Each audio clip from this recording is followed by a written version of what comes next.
Number 5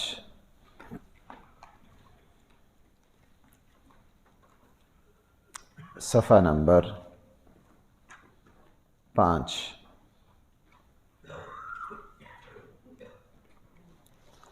آیت number ہے 100 آیت نمبر ہے 100 بسم اللہ الرحمن الرحیم الحمد للہ رب العالمین والصلاة والسلام على سید الانبیاء والمرسلین وعلى آلہ واصحابہ اجمعین اما بعد فاعوذ باللہ من الشیطان الرجیم بسم اللہ الرحمن الرحیم والسابقون الأولون من المهاجرين والأنصار والذين اتبعوهم بإحسان رضي الله عنهم ورضوا عنه وأعد لهم جنات تجري تحتها الأنهار خالدين فيها أبدا ذلك الفوز العظيم صدق الله مولانا العظيم۔ پیچھے کئی رکوعوں سے مسلسل منافقین کا تذکرہ، ان کا ذکر، ان کی حرکتیں، ان کی بداعمالیاں قرآن نے ہمارے سامنے تفصیل سے بیان کی۔ اس کے بعد بھی 2-3 آیتوں میں مزید منافقین کا تذکرہ آئے گا۔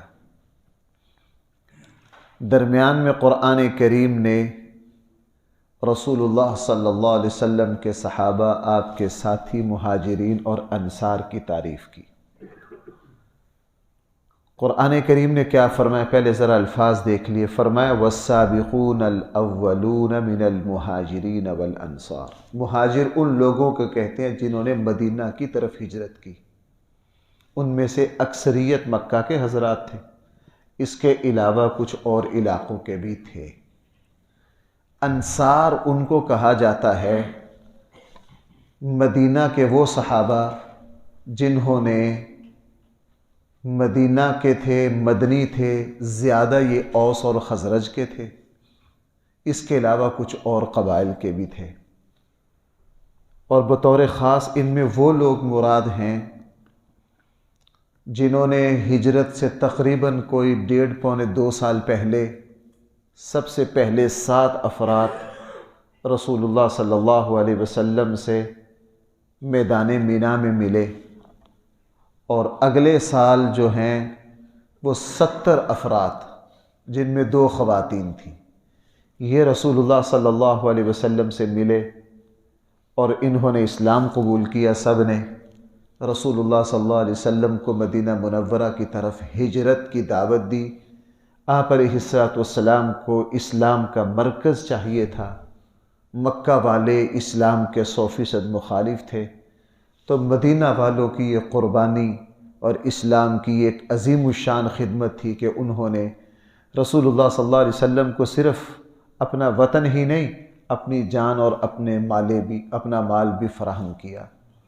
اور رسول اللہ صلی اللہ علیہ وسلم نے مصعب بن عمیر رضی اللہ عنہ کو، جو بعد میں غزوہ احد میں شہید ہو گئے، سب سے پہلے مدرس بنا کے ان کو بھیجا، اور ان کے بعد پھر حضرت عبداللہ بن ام مکتوم رضی اللہ عنہ کو۔ یہ سب سے پہلے ہجرت کرنے والے مدینہ کی طرف یہ 2 صحابہ ہیں۔ اللہ کے نبی کی ہجرت سے تقریباً 13، 14، 15 مہینے پہلے سب سے پہلے مدینہ کی طرف جس شخصیت نے ہجرت کی سب سے پہلے وہ حضرت مصعب بن عمیر ہیں، اور ان کے پھر مہینے 2 کچھ عرصہ بعد جو ہجرت کر کے گئے وہ حضرت عبداللہ ابن ام مکتوم ہیں۔ 1.5 سالوں میں انہوں نے مدینہ میں ساری کیفیت بدل دی، اور رسول اللہ صلی اللہ علیہ وسلم جب مدینہ تشریف لائے تو تقریباً ہر خاندان، ہر گھر میں سے اکثر افراد مسلمان ہو چکے تھے۔ ان کو کہا جاتا ہے انصار۔ اب اصطلاح بن گئی مہاجرین اور انصار۔ قرآن کہہ رہا ہے السابقون الاولون، سب سے پہلے سبقت کرنے والے، آگے بڑھنے والے، من المہاجرین والانصار، مہاجرین اور انصار میں سے۔ نمبر 2، والذین تبعوہم بإحسان، جو نمبر 2 پر صحابہ آئے جنہوں نے ان کی اتباع کی، بإحسان، نیکی میں، احسان میں، رضی اللہ عنہم ورضوا عنہ، اللہ تعالیٰ ان سے راضی ہو گیا اور وہ اللہ سے راضی ہو گئے۔ اعد لہم جنات، اللہ تعالیٰ نے ان کے لیے ایسی جنتیں، ایسے باغات تیار کر دیے ہیں، تجری تحتها الانہار، جس کے نیچے نہریں جاری ہوں گی، خالدین فیہا ابدا، اور یہ ان جنتوں میں ہمیشہ ہمیشہ رہیں گے۔ ذالک الفوز العظیم، یہ بہت بڑی کامیابی ہے۔ نبی کریم صلی اللہ علیہ وسلم کے صحابہ، آپ کے ساتھیوں کے فضائل پر قرآن کریم کی جو 10 آیات ہیں، یہ ان مرکزی آیات میں شامل ہے جس نے رسول اکرم صلی اللہ علیہ وسلم کے سارے صحابہ کے مومن ہونے پر اور اللہ کے ان کے راضی ہونے پر اور ان کے جنتی ہونے پر مہر لگا دی۔ قرآن کریم کی آیات ہی ہیں جو رسول اللہ صلی اللہ علیہ وسلم کے صحابہ کا دفاع کرتی ہیں، وگرنہ لوگوں نے رسول اللہ صلی اللہ علیہ وسلم کے صحابہ پر بہت کچھ کہا ہے، اور ظاہر اللہ قیامت تک کا ذرے ذرے کا علم رکھتا ہے۔ اللہ تعالیٰ کو علم تھا کہ آگے جا کے ان مخلصین کے بارے میں لوگوں نے کیا کچھ کہنا ہے، اور ہمارے یہاں 2 طرح کے رویے پائے جاتے ہیں۔ ایک تو خوارج کا، شیعہ کا، گمراہ لوگوں کا طریقہ ہے جو دن رات رسول اللہ صلی اللہ علیہ وسلم کے صحابہ کے اوپر زبان کھولتے ہیں۔ اللہ کے نبی اپنی زندگی میں فرما گئے تھے، لا تسبوا اصحابی، میرے صحابہ کو برا بھلا نہ کہنا، میرے صحابہ کو برا بھلا نہ کہنا۔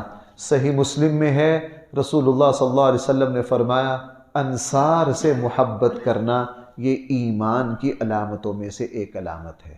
حضور نے فردن بھی فرمایا، مثلا حضرت علی کے بارے میں اور بھی کئی صحابہ کے بارے میں فرمایا کہ ان سے محبت کرنا ایمان کی علامت ہے۔ تو رسول اللہ صلی اللہ علیہ وسلم نے فرمایا صحابہ اکرام سے محبت کرنا ایمان کی علامت ہے۔ صحیح مسلم میں صحیح حدیث ہے، رسول اللہ صلی اللہ علیہ وسلم نے ارشاد فرمایا مدینہ والوں سے محبت کرنا یہ ایمان کی علامتوں میں سے ایک علامت ہے۔ رسول اللہ صلی اللہ علیہ وسلم نے ارشاد فرمایا کہ میرے صحابہ کو گالی نہ دینا، اس کا مطلب یہ ہے کہ بعد میں واقعتاً لوگ صحابہ اکرام کو برا بھلا، کوئی پوری جماعت کو برا کہہ دیتا ہے، کوئی صحابہ میں سے کسی ایک فرد کو برا کہہ دیتا ہے۔ اور انشاءاللہ میں کل کے درس میں رسول اللہ صلی اللہ علیہ وسلم کے اس موضوع پر جو صحیح ارشادات ہیں صرف وہ احادیث پڑھ کر سناؤں، کوئی ترجمہ، کوئی تشریح نہیں، صرف وہ احادیث آپ سن لیجئے جو صحیح بخاری میں ہے، جو صحیح مسلم میں ہے۔ اب حیران کن بات یہ ہے کہ قرآن کریم کی 10 آیات، بھائی کتنی آیات؟ 10 آیات رسول اللہ صلی اللہ علیہ وسلم کے صحابہ کو مومنین، متقی، پرہیزگار، کامیاب، جنتی، اللہ نے ان کو معاف کر دیا، اللہ نے ان کی بخشش کر دی، اللہ ان سے راضی ہو گیا، اولئک حزب اللہ، یہ اللہ کی جماعت ہیں، اولئک هم المفلحون، یہ کامیاب ہیں، اولئک هم المتقون، یہ پرہیزگار لوگ ہیں۔ اور قرآن کریم نے اور بہت کچھ یہ باتیں ارشاد فرمائی ہیں، لیکن پھر بھی پتہ نہیں کیوں ہمارے یہاں صحابہ کرام پر زبان کھول دی جاتی ہے۔ اور رسول اللہ صلی اللہ علیہ وسلم کا حق یہ ہے، دیکھیے اسلام نے یہ کہا ہے کہ جو اپنے والد کے یار دوست ہوں ان کے ساتھ بھی احترام سے، کیوں بھئی حدیث میں ہے یا نہیں؟ ایک صحابی نے کہا تھا میرے والد دنیا سے چلے گئے، فرمایا جو تیرے والد کے یار دوست ہیں ان کے ساتھ کیا کر؟ حسن سلوک کر، ان کے ساتھ حسن سلوک کر، اللہ تعالیٰ تجھے وہی اجر دیں گے۔ حضرت عبداللہ ابن عمر رضی اللہ عنہ ایک جگہ سفر کر رہے تھے، ایک جگہ ٹھہرے، ایک بدو آئے اور وہ بڑی محبت سے ملے۔ حضرت عبداللہ بن عمر کو پتہ تھا کہ میرے والد کے ایک دوست یہاں ایک بدو رہتے ہیں، وہ بڑی محبت سے ملے جیسے اولاد کو ملتے ہیں۔ تو حضرت عبداللہ ابن عمر نے پوچھا آپ کون ہیں؟ کہا کہ میں آپ کے والد کا فلاں دوست ہوں۔ حضرت عبداللہ ابن عمر کو غیبانہ پتہ تھا۔ حضرت عبداللہ ابن عمر بھی ان سے بڑوں کی طرح ملے، ان کو اپنی جگہ بٹھایا اور بڑے ادب سے پیش آئے۔ پھر عربوں کے یہاں سب سے فضیلت والی چیز تھی اپنی پگڑی اتار کے دوسرے کے سر پہ رکھنا۔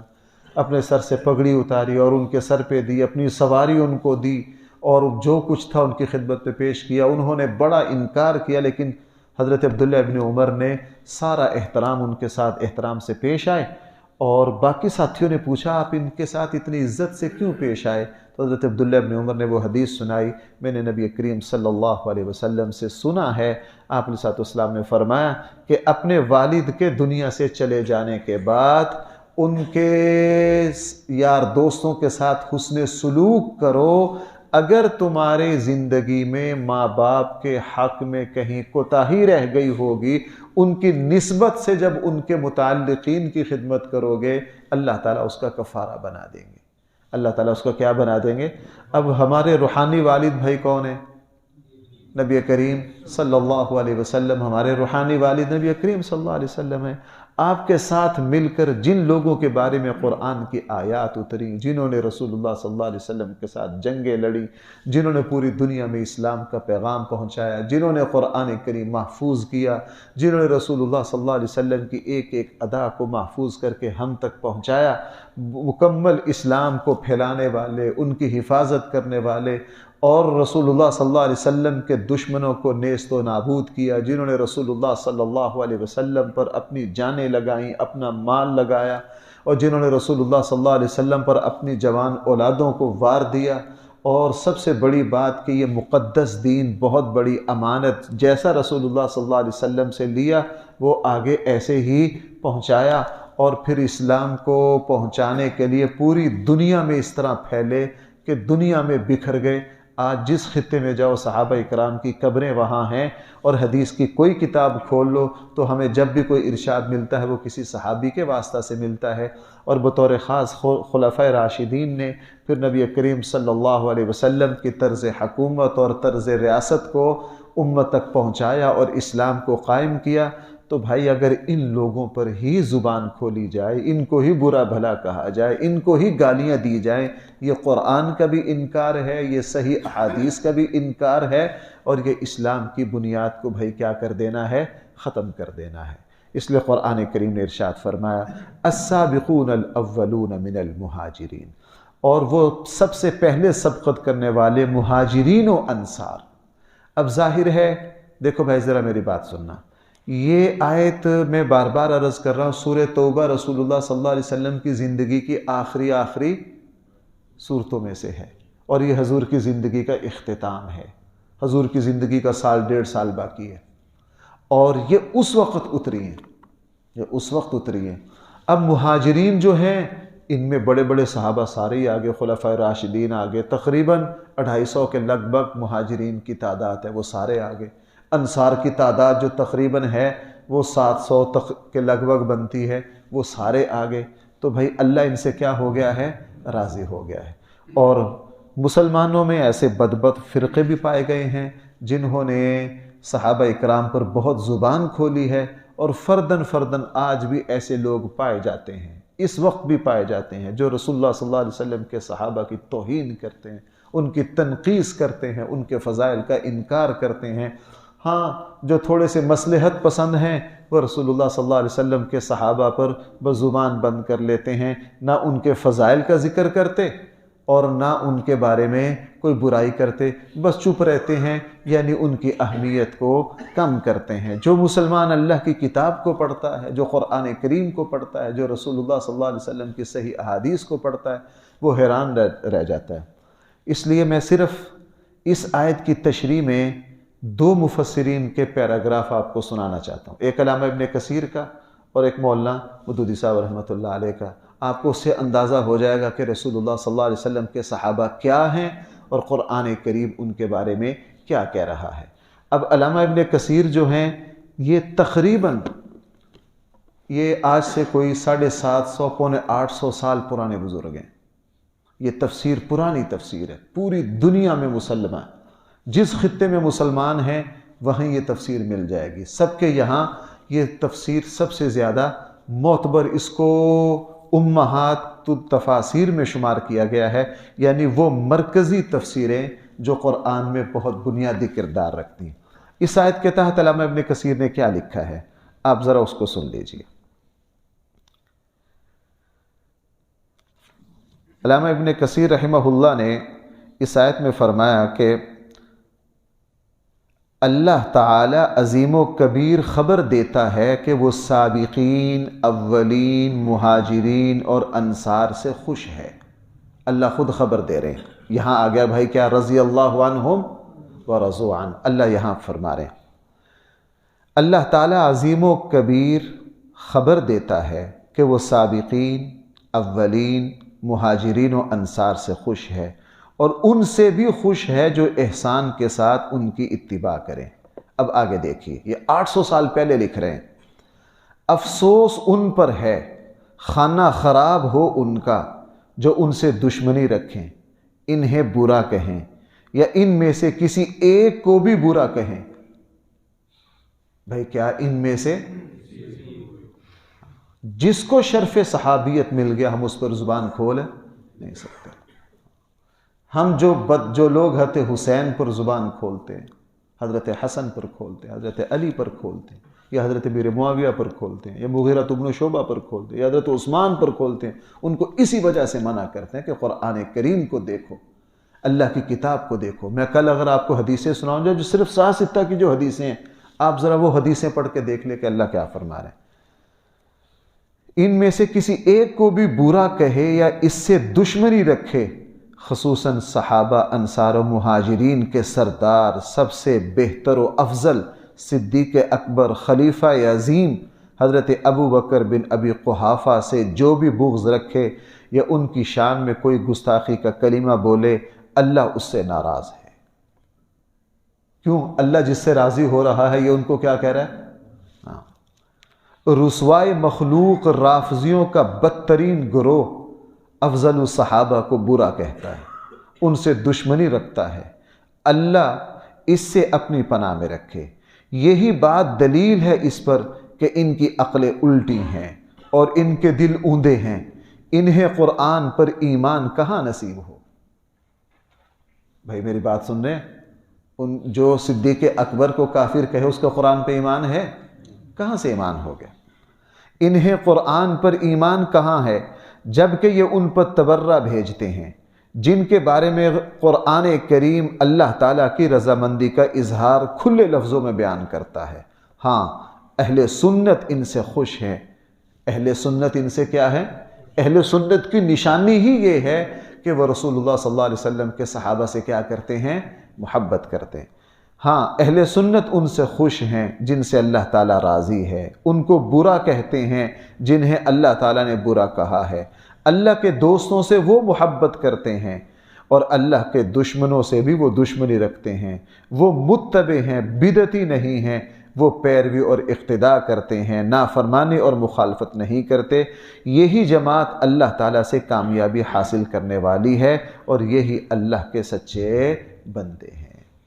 اب یعنی یہ مولانا علامہ ابن کثیر 1400 سال پہلے یہ لکھا کہ جناب یعنی مسلمانوں کی تاریخ میں یہ ایسے لوگ ہمیشہ پائے گئے ہیں، مسلمانوں کی تاریخ میں ایسے لوگ ہمیشہ۔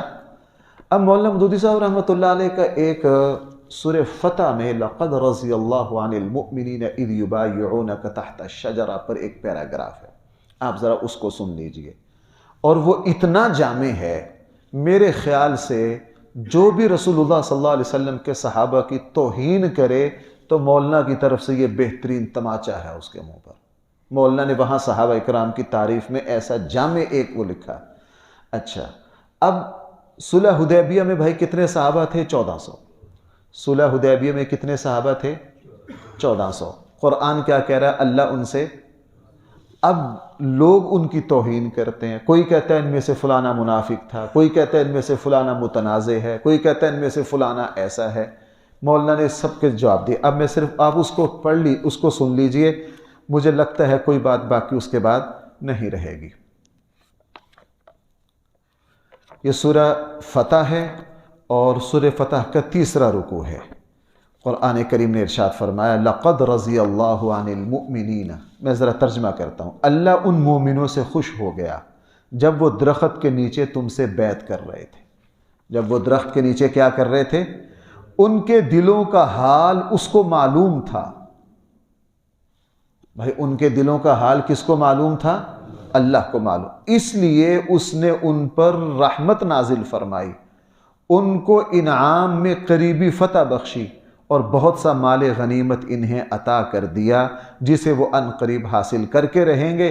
اللہ زبردست ہیں اور حکیم ہیں۔ یہ جو مولانا نے ترجمہ کیا ہے میں نے وہ ترجمہ کر دیا۔ لقد رضی اللہ عن المؤمنین اذ یبایعونک تحت الشجرۃ فعلم ما فی قلوبہم، اس کا پورا ترجمہ۔ اب ذرا اس کے تحت مولانا کیا لکھتے ہیں، ذرا اس کو دیکھیے۔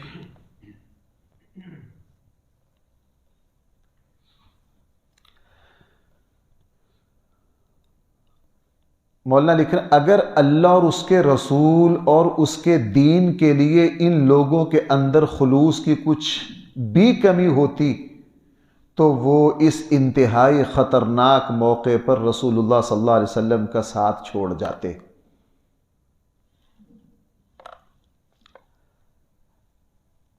اگر اللہ اور اس کے رسول صلی اللہ علیہ وسلم اور اس کے دین کے لیے ان لوگوں کے اندر خلوص کی کچھ بھی کمی ہوتی تو وہ اس انتہائی خطرناک موقع پر، بھائی خطرناک موقع کیا ہے؟ صلح حدیبیہ پر جب وہاں پہنچے ہیں نا تو جنگ کا خطرہ آ گیا۔ یہ تیاری سے نہیں آئے، 1400 ہیں، صرف تلواریں ساتھ ہیں، ساتھ کوئی چیز نہیں ہے، اور مکہ کے دروازے پر آ گئے، پورا مکہ چاروں طرف سے گھیر لے گا، اور ایسا ہوا بھی۔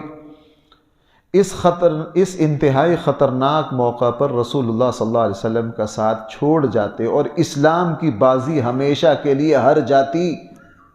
اگر صحابہ کرام مخلص نہ ہوتے تو مولانا کیا کہہ رہے ہیں؟ اسلام کی بازی۔ اور حضور علیہ السلام نے غزوہ بدر کی رات کیا کہا تھا؟ یہی بات کہی تھی، اللہ میں مٹھی بھر جماعت لایا ہوں، اگر یہ مٹ گئی تو تیرا نام لینے والا، بھائی کہا تھا کہ نہیں؟ 313 کے بارے میں کیا کہا تھا؟ یہ مٹھی بھر جماعت ہے اللہ میں لایا ہوں، اگر آج رات یہ مٹ گئی تو تیرا نام، وہی اسی کی طرف اشارہ کر رہے ہیں۔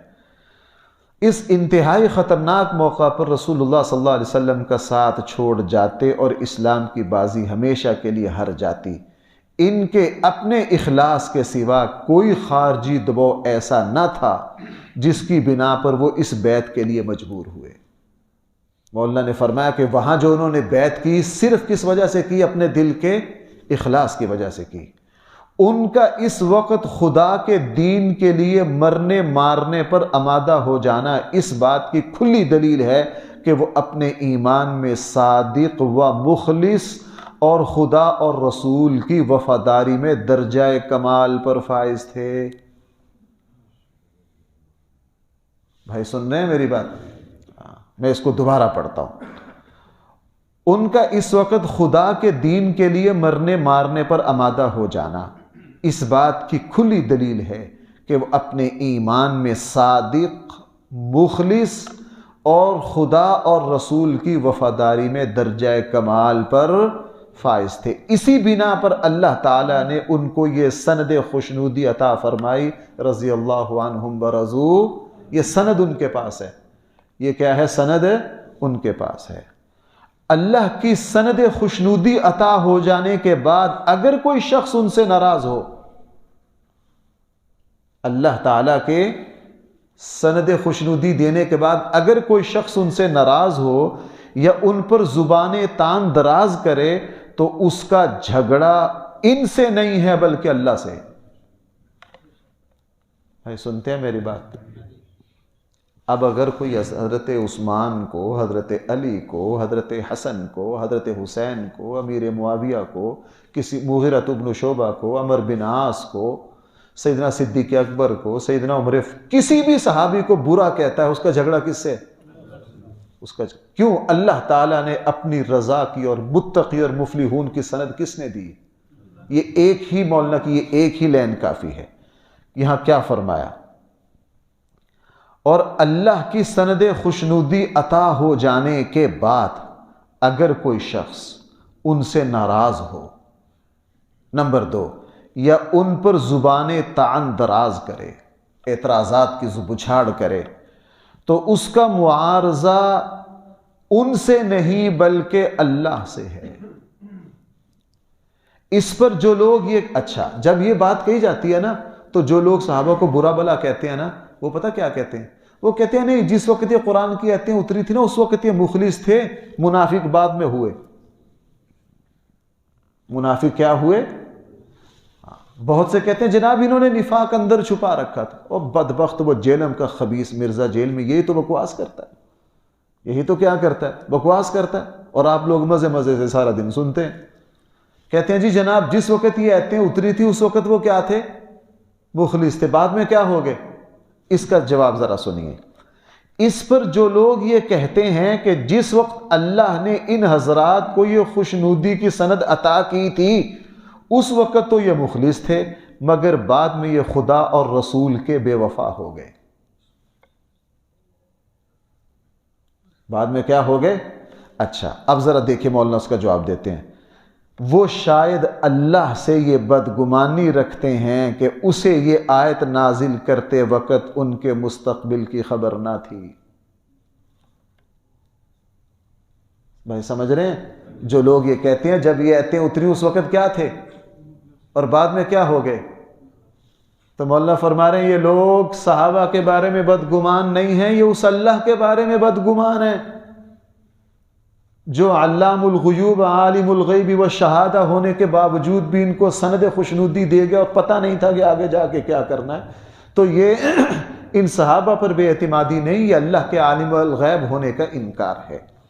وہ شاید اللہ سے یہ بدگمانی رکھتے ہیں کہ اسے یہ آیت نازل کرتے وقت ان کے مستقبل کی خبر نہ تھی، اس لیے محض اس وقت کی حالت دیکھ کر اس نے یہ پروانہ انہیں عطا کر دیا، اور غالباً اسی بے خبری کی بنا پر اسے اپنی کتاب پاک میں بھی درج فرما دیا، قرآن کریم کا حصہ بھی بنا دیا، تاکہ بعد میں سننا بھائی ذرا آگے، بعد میں بھی جب یہ لوگ بے وفا ہو جائیں اور ان کے بارے میں دنیا یہ آیت پڑھتی رہے اور اس خدا کے عالم الغیب ہونے کو داد دیتی رہے۔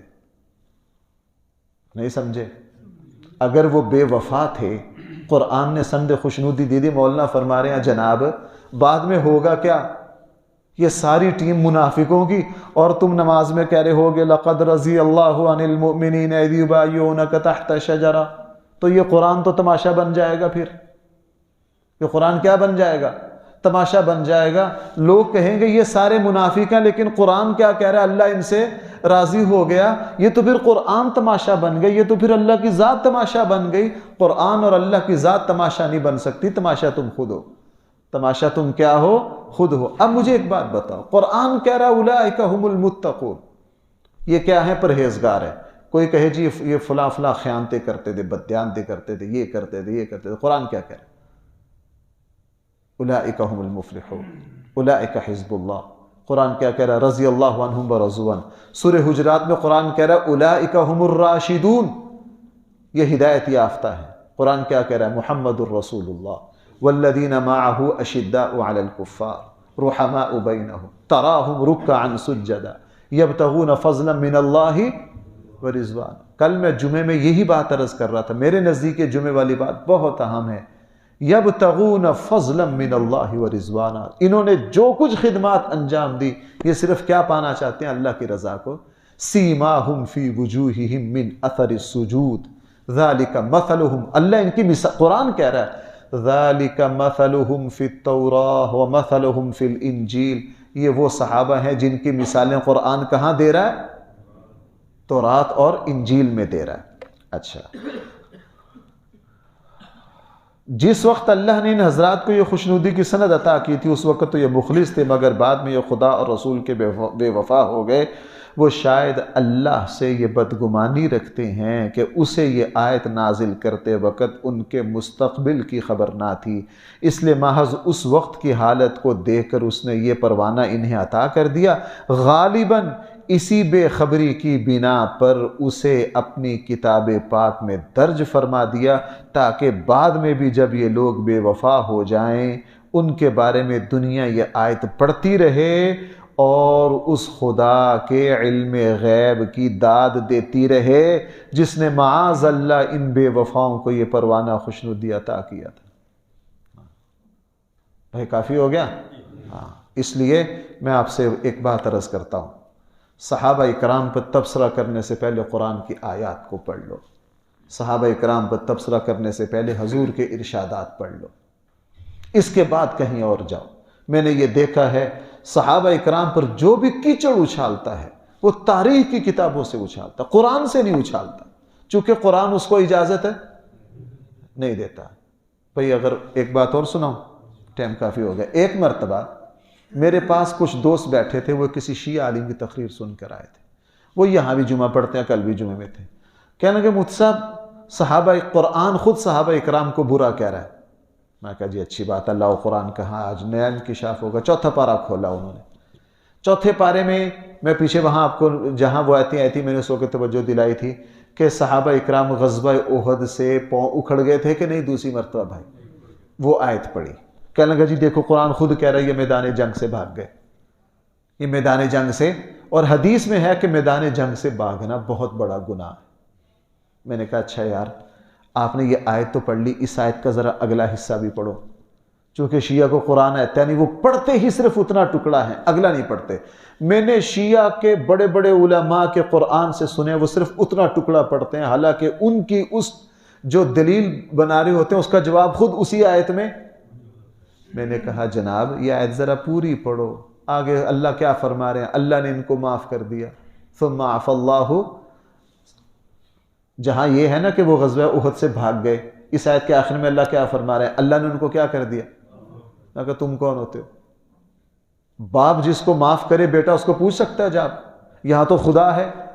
اللہ نے ان کو کیا کر دیا، صرف معاف نہیں، آگے حضور سے فرمایا آپ ان کو معاف کر دیجئے، یا ایھا الذین آمنو، یہ ایمان والے بھی ہیں، آئندہ ان کے ساتھ بالکل اسی طرح مشاورت کرتے رہیے، ان کے ساتھ چلتے رہیے۔ میں نے کہا اگلی 3 آیتیں بھی پڑھو، اگلی 3 آیتیں پڑھ کے کہنے لگے جی یہ تو بات صاف ہوگی۔ میں نے کہا میں تمہیں اسی تو کہتا ہوں کہ یوٹیوب پر ہر نالائق کی بات نہ سنا کرو، آپ کو کیا پتہ ایمان کے ڈاکو کہاں کس طرح بیٹھے۔ ہم ایسے سادہ لوگ ہیں، کبھی بھی یوٹیوب سے کسی ڈاکٹر کی بات سن کے میڈیکل سے جا کے دوائی نہیں کھاتے، دین ہر طرح سے لے لیتے ہیں۔ اللہ تعالی ہم سب کو صحیح فہم عطا فرمائے۔ الحمدللہ رب العالمین، والصلاة والسلام علی سید الانبیاء والمرسلین وعلی آلہ واصحابہ اجمعین۔ ربنا آتنا فی الدنیا